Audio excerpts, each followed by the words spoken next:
नमस्कार। आज 25 अप्रैल 2021 है।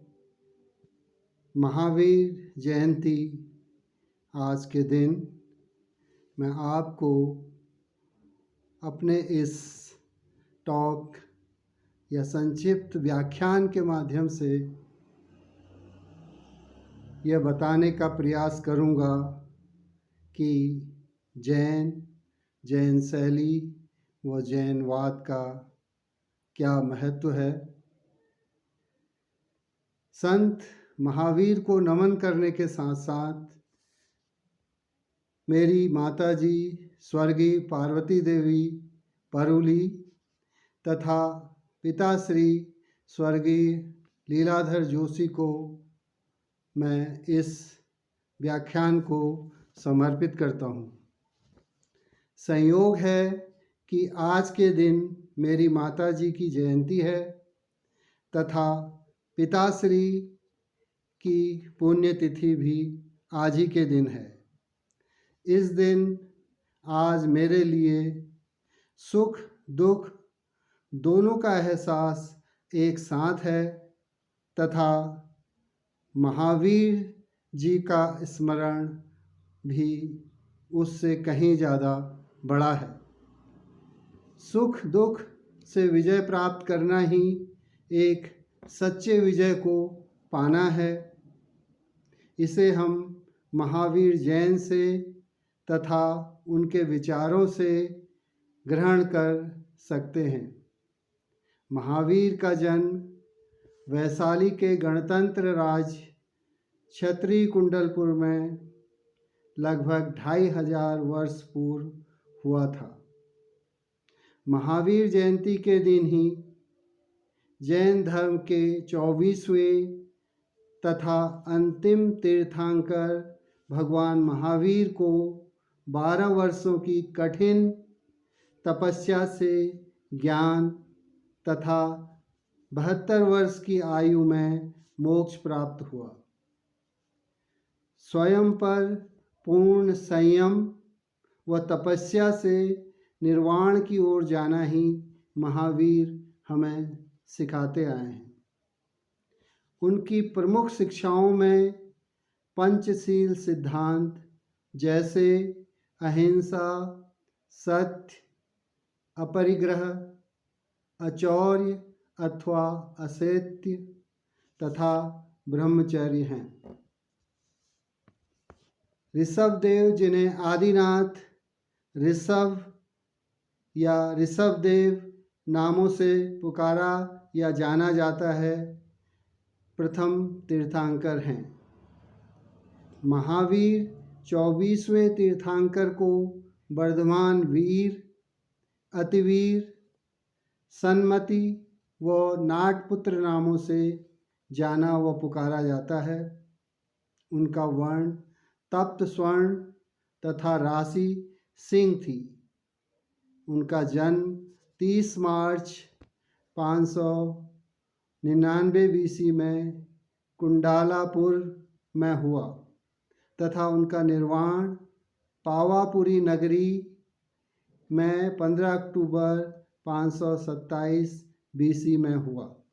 वे नाथ वंश के थे। भारतीय चित्रकला में जैन शैली के नाम से अनेक चित्रों व पोथियों का निर्माण हुआ। प्रमुख सचित्र पोथियों में कल्पसूत्र, जो बर्लिन म्यूजियम में है, जैन धर्म संबंधी चित्रों को ताड़पत्रों पर बने पोथी चित्र, कपड़े पर बने पटचित्र जिन्हें चित्रपट या चित्रित पट भी कहते हैं, तथा कागज पर बने फुटकर चित्र कहकर भी पुकारते हैं। जैन चित्र साधुओं द्वारा बनाए जाते थे। जैन चित्र में बनी कल्पसूत्र की एक चित्रित प्रति साराबाई ने प्राप्त की थी। जैन शैली को गुजरात शैली, पश्चिम भारतीय शैली अथवा पश्चिम शैली तथा अभ्रंश शैली के नाम से भी जाना जाता है। बसंत विलास, रति रहस्य, गीत गोविंद, बाल गोपाल स्तुति आदि सचित्र ग्रंथों में जैन शैली के अनुरूप चित्रांकन हुआ है। बसंत विलास की चित्रांकित पट्टी फ्रायर आर्ट गैलरी वाशिंगटन में संग्रहित है। Department of Asian art, the metropolitan museum of art में भी जैन सचित्र पोथी व इस संबंधी जानकारी उपलब्ध है। जैन संबंधी ताड़पत्री पोथियों के निर्माण में श्वेतांबर जैनियों का बड़ा योगदान है। इन्होंने निसिद्धि-चूर्ण, अंगसूत्र, नैमिनाचरित, कथा सरित सागर, संग्रहणी सूत्र तथा कल्प सूत्र आदि ताड़पत्री पोथियों का निर्माण किया।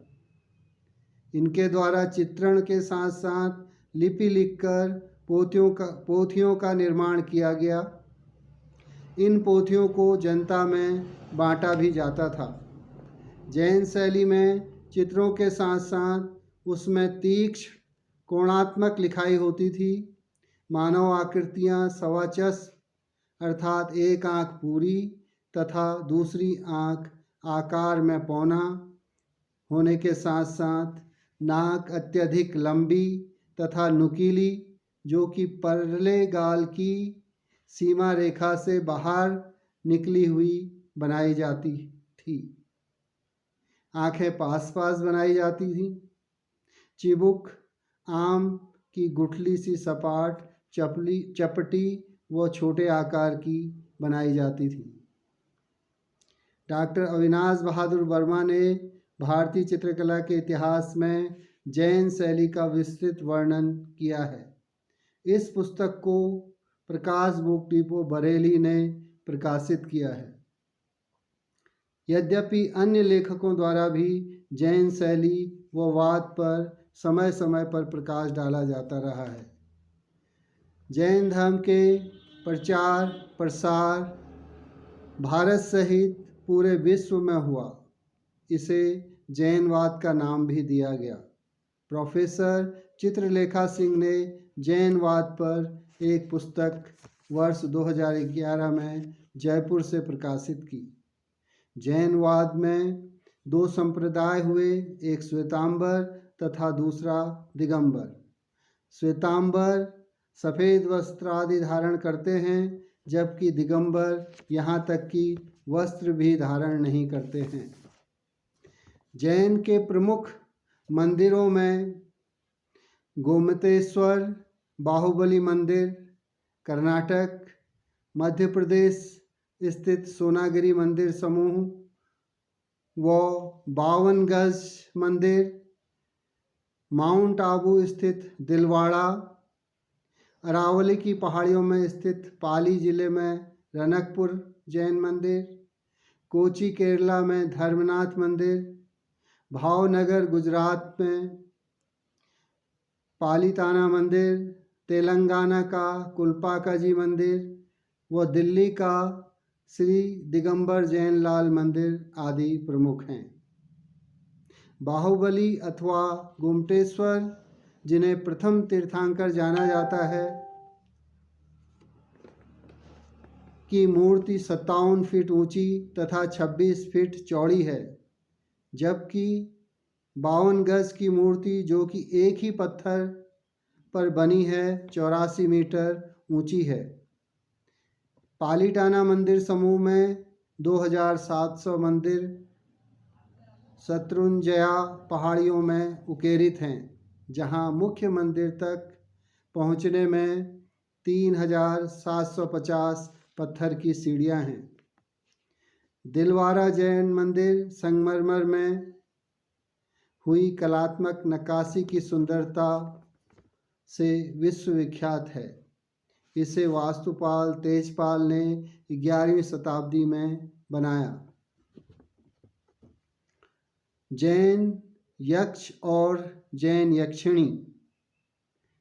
यक्षिणी जिसे यक्षी भी कहते हैं, दोनों का बहुत प्रमुख स्थान है। प्रत्येक तीर्थंकर को प्रत्येक यक्ष के रूप में, भगवान सेवक के रूप में उसके निकट दिखाया गया है। यक्षी यक्ष का विपरीत है। भगवान 24 तीर्थंकर के बैठक के नीचे के भाग को गादी या गद्दी कहते हैं। उसकी पाटली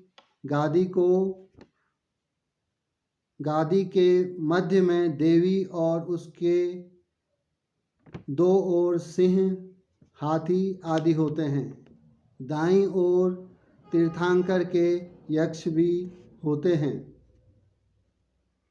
जैन यक्ष नामों में जैसे गोमुख, महा, त्रिमुख, ईश्वर, तुम्बुक, कुसुम, मातंग, विजय, अजीत, ब्रह्मा, कुमार, किन्नर, गरुड़, गंधर्व, वरुण, कुबेर, यक्षेंद्र, गोमेद व मातंग आदि नाम उल्लेखनीय हैं। जैन यक्षिणी या यक्षी नामों में जैसे चक्रेश्वरी, मानवी प्रचंडा, अजिता देवी, दुरिता देवी, कालिका, महाकाली, सुतास, अच्युता, शांता देवी, निर्वाणी, कंदर्पा, बाला देवी, अंकुशा, सिद्धिदायका आदि नाम उल्लेखनीय हैं। आज जैन की सीख हम सबके लिए अनुकरणीय है, जिसे उनके अनुयायियों ने महावीर तथा जैन शैलियों व जैन वादों में संजोकर रखा है। हमें चाहिए कि हम उनसे सबक लेते हुए समाजोत्थान कार्यों में अपना योगदान दें। मुझे उम्मीद है कि आपको ये संक्षिप्त जानकारी पसंद आई होगी और आप मेरे इस YouTube चैनल को सब्सक्राइब करते हुए मेरे छोटे छोटे वीडियोस देखें और कला संबंधी व संस्कृति संबंधी जानकारियाँ जुटाएं। और आपके सुझाव यदि कोई हों तो मैं उन्हें सहर्ष स्वीकार करूँगा और आगे उसके अनुरूप कार्य करूँगा। आप देखें, सुनें और कला की अच्छाइयों को जन जन तक फैलाएं। धन्यवाद। नमस्कार।